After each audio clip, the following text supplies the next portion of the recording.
জানো তো, সব খাবারের যে নাম হতে হবে এরকম কিন্তু কোনো কথা নেই।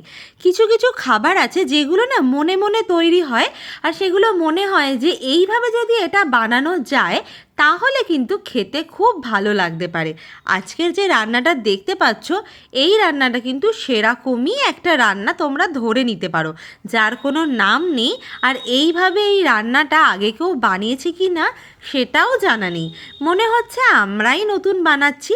আবার হতে পারে আগে কেউ এভাবে বানিয়েছে। তবে এই রান্নাটা পুরোটাই আমার মামনি মন থেকে করেছে, যে দেখি তো সোয়াবিনটা তো অন্যান্যভাবে খাওয়া হয় বাড়িতে, যদি সোয়াবিনটাকে এইভাবে আমরা করি তাহলে কীরকম কি খেতে লাগে। তো সেইটা দেখার জন্য মানে এক্সপেরিমেন্ট বলতে পারো তোমরা। তো সেই জন্য কিন্তু এই রান্নাটা করা হয়েছে। আচ্ছা, এই রান্নাটা করার জন্য তোমরা তো প্রথমে দেখেই নিলে সোয়াবিনটাকে সেদ্ধ করে নিয়েছে।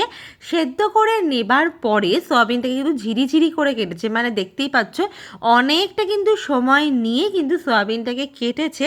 তার মধ্যে সেখানে আবার লবণ হলুদ মিশিয়ে আবার ভাজতে বসেছে।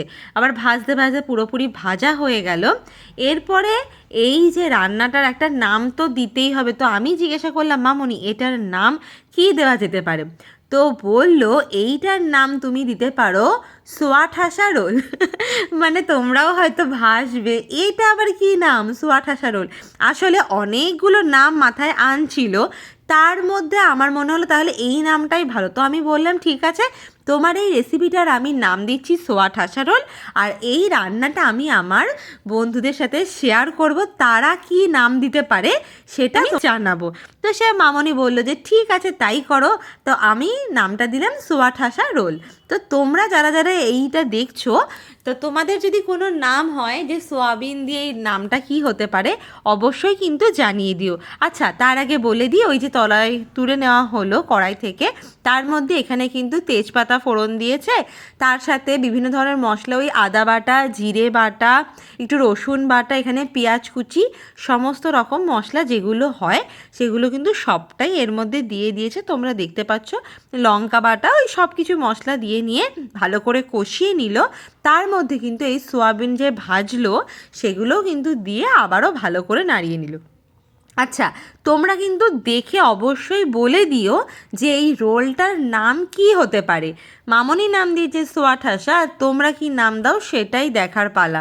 তারপরে যেই নামটা ভালো লাগবে সেই নামটা কিন্তু আমি আবার ক্যাপশন চেঞ্জ করে সেই নামটা ইনপুট করে দেবো। মেন জিনিস যেই রোলটা বানাবে, এই যে সে দেখে নাও, এই সেই রোলটা, এটা হচ্ছে ময়দা মেখেছে।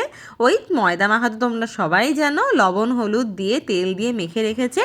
আসলে ব্যাপারটা হচ্ছে যে এর মধ্যে আবার পুরটা ভরবে। আর সত্যি কথা বলতে কি, পুরো ভিডিওটা কমপ্লিট করতে পারিনি, তোমরা কিছু মাইন্ড করো না। আমি বলে দিচ্ছি, ওই পুরের মধ্যে ভরে নিয়ে বেলে তারপরে কিন্তু ভেজে দিয়েছি। তো ভাজার পরে লুকসটা এরকমই হয়েছিল। আমি লাস্টে কিন্তু এটা একটু মিয়োনিজ আর টমেটো সস আর স্যালাড দিয়ে কিন্তু পরিবেশন করে নিয়েছি।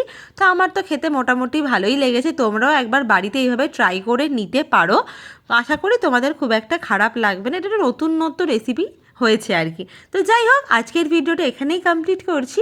দেখা হবে পরবর্তী নতুন আরেকটা ভিডিওতে তোমাদের জন্য।